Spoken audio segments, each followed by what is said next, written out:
Perfect.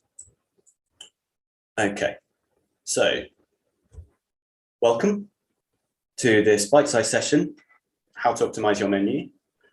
I should introduce myself first. My name is Stephen. I'm a CRO strategist at FreshEgg. And the process that I'm about to describe is a systematic approach to restructuring your website's menu. It's a simple method that produces an evidence-based solution, which means that you avoid the stakeholder turf wars and the guesswork and the design by committee that makes those sorts of decisions more difficult. We've used this process across many different industries, and the outcomes have been really remarkable, which is one reason I would suggest that your menu is probably the most important piece of content on your website. So another reason for prioritizing your menu is that it has relevance for every avenue of optimization. So menus have a crucial role in structuring your site for both users, by organizing your content, and crawlers by structuring your internal links. They're the principal means for answering the questions that every visitor has when they land. And they're also how most visitors find the products or services that they want. So the graphic you can see in the bottom right describes a simple way to think about browsing behavior. Across the top are two extremes of attention, either high or low, whilst the horizontal dimensions reflect the user's goal or lack thereof. Obviously, these two qualities are linked, so it's rare to get someone searching for something specific inattentively. By far, the most common form of browsing is described in the dark green square. It's very difficult to get good evidence on both common forms of browsing at the same time, which is why our process has 6 steps and not 2 or 3. But crucially, an optimized menu will help attentive searchers find the right answers and also direct casual browsers to your most productive pages. So your navigation menu is absolutely key, and the benefits of having the right solution compound in a lot of ways. But how do you find the best solution? Well, as I've mentioned, our process has 6 steps. So first, you need to understand how your architecture shapes customer journeys. A simple page views report in your analytics is a good place to start, because that shows you which page is the most prominent. And you can experiment with segments to isolate users who have used the menu, and you should look to see whether the same patterns hold for different kinds of traffic. Most of the time, you want to know what effect your menu has on conversions as well as journeys, but unfortunately, there is a fundamental challenge for analysts when studying a menu, which is that for most websites, the items that are shown in the main header are category labels with drop-down submenus. So unless you've tagged each page as belonging to a specific category, it's difficult to see how the categorization itself affects your users. So to get around this, the easiest thing to do is to export the data for your top 50 to 100 pages.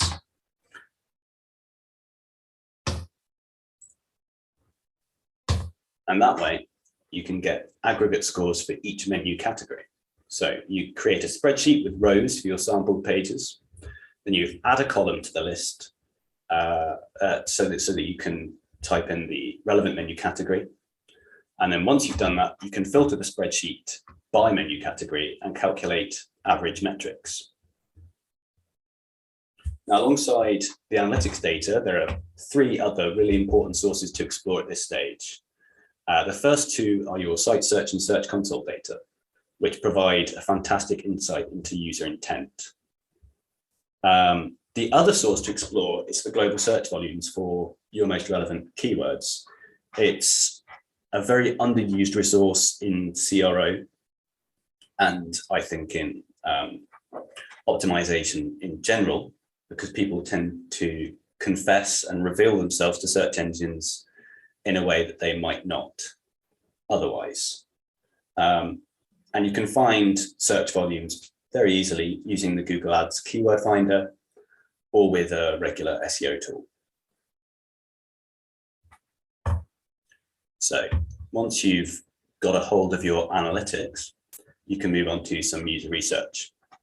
And the idea here is to generate alternative architectural solutions that can be tested against the current setup.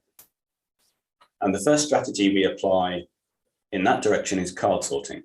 It's an exercise that demonstrates how participants intuitively organize your website. You start with a bank of cards representing website content, and the participant sorts them into groups. And you can tailor that exercise to your own specifications by adding rules, or you can just allow users to apply their intuition. But this exercise is a great way to establish several different architectures very quickly. And each of them can then be challenged with another user testing strategy we often use, which is tree testing. So tree testing shows how easily users can navigate a particular architecture. It can also give you powerful insight into which areas of your menu require clearer labeling. So participants are set a series of tasks that require them to click through what feels like the most appropriate avenue of categories and subcategories. And then tree testing software automatically calculates metrics like task success rate, time taken, and directness, producing a dashboard that helps you evaluate the architecture. So to get real statistical value from this sort of a test, you need a pretty large sample, but a smaller sample can still demonstrate really meaningful trends at the early stage of your menu development. And if you find yourself with a menu structure that seems like a plausible alternative to the one you're already using, you're going to want to test it against the original. And the obvious way to do that is with an A/B test. But A/B tests are a lot of work and they're a big investment. So you need to make sure that the comparison provides as much rich insight as possible. And to do that, you need comprehensive event tracking. So creating an event that will be tracked by Google Analytics takes a little bit of configuration. If your tag is manually installed, a small piece of additional code will allow you to send event data to analytics. If you're using a tag manager, you can usually set up event tracking without touching your code using custom variables and triggers. In Universal Analytics, an event has 3 dimensions: category, action, and label, whereas in GA4, you can have up to 50 custom parameters for each event. But in either case, you need to ensure that the values you assign to these dimensions let you compare click data across each aspect of your menu. The best way to analyze click and click data in Google Analytics is using the Explore feature, which is available by default in GA4 or GA360. And again, that can be a little bit fiddly, but you only need to set it up once. So once you've got your click tracking in place, you can move on to step 5, which is the A/B test. There's a lot of misconceptions about A/B testing, and it's not a very well understood marketing technique. So to give you a quick overview of how it works, A/B testing compares 2 versions of the same page or website element. When a visitor arrives, they're placed in group A or B, and they'll then see the corresponding variation each time they visit your site. By comparing the analytics for the 2 sample groups, you can assess the impact of your changes. To manage a test, you need an A/B testing tool.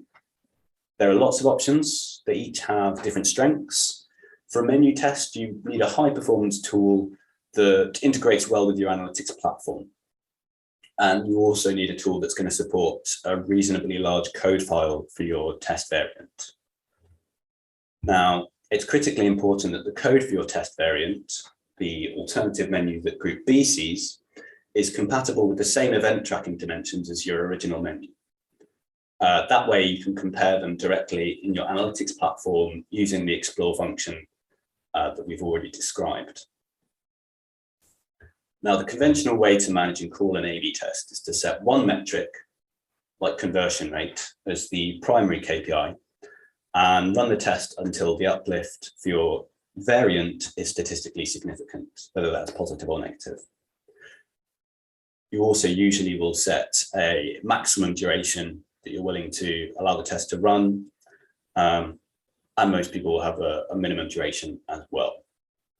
Now, your A/B testing tool will tell you whether or not your alternative menu has had a more substantial effect on your visitor behavior than would commonly be seen through just pure chance. In other words, whether or not it's statistically significant. And that's an area that there is a little bit of confusion and misunderstanding, but those are areas that we discuss quite a lot in our blog, and also something that I'm quite happy to answer questions on if you're interested in after the presentation. However, that statistical significance calculation is really only part of the story, because in many instances, a change in conversion rate also involves a shift in product preferences and other kinds of behavior. So to really understand the effect of your test variant over time, you need to forecast the impact of your changes based on customer lifetime value. That can be quite a difficult task, but it's the only way that you get a really true insight into the effect that your alternative menu is going to have. And even then, the golden rule is caution, because the decisions you make about your menu have a long-term effect on user behavior. So your A/B test results should work together with your user testing and the quantitative analysis you did originally to tell as complete and coherent a story as possible. So that is the 6-step process that we've been using with clients over the past 12 to 18 months with pretty phenomenal results. I'd love to answer any questions that you have about it. And if you want any more detail on any of those steps, I'm happy to answer questions. As I say, there will be a deck circulated after the presentation. But if you don't receive that, then feel free to contact me directly. Otherwise, I think it's time to answer some questions. So, okay, fantastic question here about different software options. At Fresh Egg, we're software agnostic. We don't play favorites, whether or not we have favorites. For large A/B tests that would involve your menu, for example, you're going to need a fairly sophisticated A/B testing tool. All of the tools that are displayed on the slide are appropriate. Just to explain some of the requirements that are mentioned on that slide, the reason that you need really sophisticated integration with your analytics platform is so that you can get all of the data from your session A, your bucket A and bucket B sessions into your platform so that you can analyze it in an Explore report. The reason that you need a high performance tool is that menu tests tend to involve quite a lot of code, and delivering that code can take a little bit of time, which means people with a slow internet connection might experience some flicker. So a tool such as Optimise, Optimise 360, Qubit, for example, they tend to have methods of trying to speed up the delivery of the test variant code. And that reduces the flicker as much as is possible. There are also strategies that you should use to place your tag in the right place on your website. In terms of the other types of testing that we do and the software that we use for that, we do have a long list of different options that we use for tree testing, for card sorting, but that's probably something to get into in another session, or we can direct you to a blog post that would give you a really good indication of the sorts of things we use. One of the main considerations here is data security. And so working with a client, we need to take into consideration what their expectations are about anonymity of participants and things like that. And some tools are better than others. Okay, so we've got another question here, which is, do you have any tips for navigating large stakeholder groups for projects like this? And how do you deal with hippos? So hippos is the highest paid person's opinion. And stakeholder groups are a recurrent issue when you're trying to optimize a website, because everybody's got opinions about the best way to do that. I think there are a few things really that you need to do in order to manage that concern. The first thing is to set out the rules of the discussion at the very start of the process. So when we begin a project with any client, the first thing that we'll do is ensure that every part of the organization has some buy-in to the experimental principle and the experimental process, the test and learn method that we use. By doing that, by turning it into an objective question rather than a subjective question, you remove a lot of the infighting and a lot of the temptation that people have to make decisions based on a hunch or an inclination. Apart from that, a lot of the management process is a pretty delicate maneuver where you have to balance all the different priorities of the client, the person that you're working with. It's quite helpful to get an indication of corporate priorities early on in the process and to insist that that remains fixed throughout the project. So you don't want the strategic direction to change midway through a process of optimization, because that will make a lot of what you've done redundant. If, for instance, the client would like to push one product and not another, you need to know that at the very start, and that needs to be set. So I would say to sum up, get it right at the very start, make sure that the ground doesn't change, and ensure that the culture of the process is communicated very clearly from the start. That's the test and learn principles. Got another question here, which is, how does an analytics platform know which version of the test has been shown to each user? So that's one of the hard questions that I was hoping to avoid, because it involves quite a close look at how analytics platforms get their data.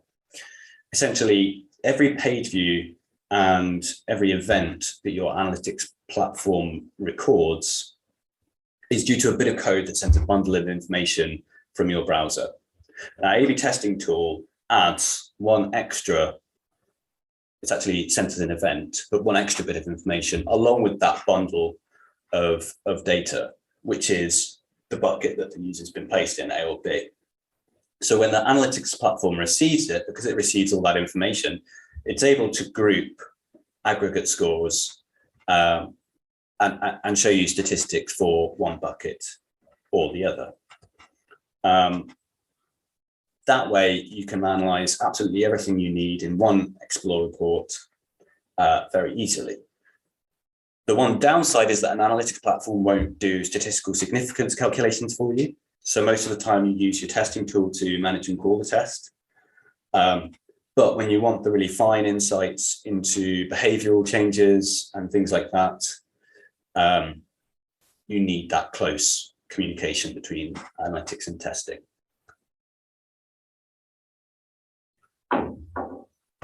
Okay, so I think that that's most of the questions covered. I'm sure that there are more. And if there are, again, I would love to discuss them with you. As I say, look out for the more detailed deck that will be circulated after the presentation. But otherwise, I think all that's left to do is to say thank you for attending this bite-sized session. And I hope you'll join another one soon. Thank you.